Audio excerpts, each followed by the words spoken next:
watching this video. My name is Nick Watson. I'm the head coach of the Asia Debate Association, and today we'll be looking at the topic of whether or not private education should be banned in Korea. The academic success rate of Korean students is well known worldwide, as Korea leads the world in many metrics or ways to measure academic success rates, including literacy rates and high school graduation rates. Many people have argued that this success is responsible because of private academies known as hagwons, while others have charged private academies of negative implications that may outweigh or be more important than the positive effects that private education has had for Korean students.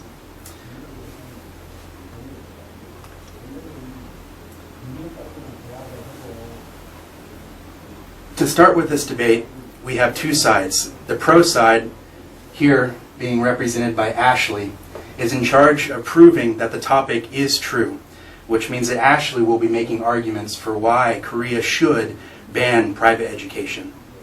Her opponent, Henry, is on the con side of this debate.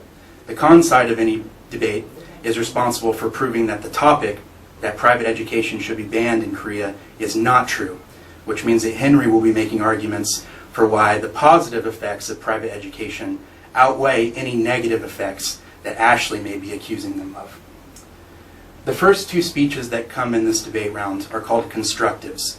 Now, constructives are very important for debate, as they're the first opportunity for debaters to outline the basic arguments and reasons for why they believe the pro side or the con side is stronger.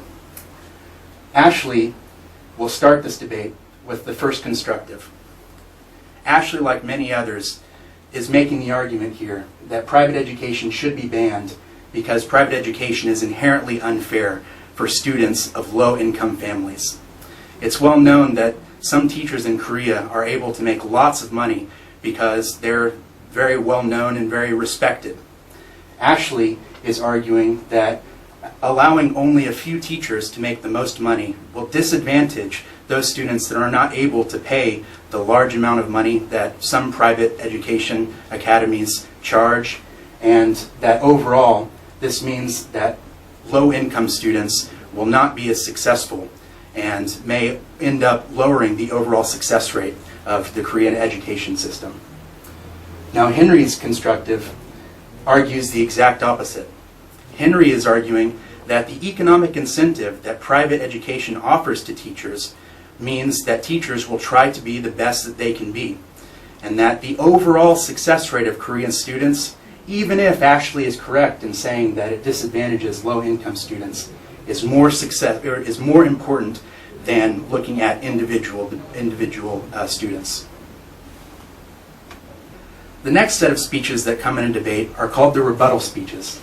In rebuttal speeches, our two debaters are supposed to narrow the scope of their argument by focusing only on the arguments that they think are most important. Likewise, in rebuttal speeches, debaters are supposed to directly respond and refute the claims that the opposition made in their constructive speeches.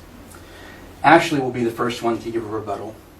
In Ashley's rebuttal, she is arguing that the Korean education system, even if it's able to generate successful students, will only generate wealthy, successful students, and that the low-income students that are not able to take advantage of the private education system should be taken into account. She argues that this inherent unfairness is more important than the overall success rate of students, because if not all students are even capable of contributing to those metrics or those ways of measuring academic success, then the entire system should be thrown away. Now, Henry gives the second rebuttal speech, in which he continues his arguments for why the economic incentives given to teachers due to the private education system means that teachers will strive to be the very best teachers that they can be. Now, Henry not only continues with his line of argumentation, but also directly responds to Ashley's argument by arguing here that the economic incentive given to teachers means that they will attempt to open up programs for even low-income students. Henry makes the argument that even though some private education facilities are able to charge a lot of money for a few students, that charging a lower rate but allowing more students to come to a private education academy means that overall there'll still be an economic incentive to educate as many students as possible. Likewise, Henry frames this debate about the overall success rate of students and continues showing the empirical or historical success rate that Korea has shown in the education system. Now, the winner of today's debate was Henry. The reason Henry won this debate was because he used better empirical examples and even showed some statistics, whereas Ashley relied on making arguments about unfairness, which she simply assumed would be more important than Henry's arguments about the overall success rate of Korea's education system. Likewise, Henry was the only debater in this debate to frame the debate and tell the judge what the most important thing or impact is in this debate.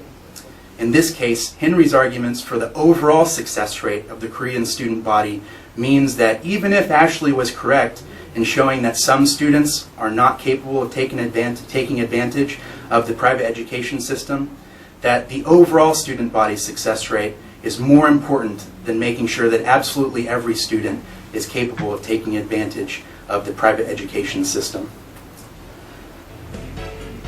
Thank you for watching this video. Once again, my name is Nick Watts, and I'm the head coach of the Asia Debate Association. Bye.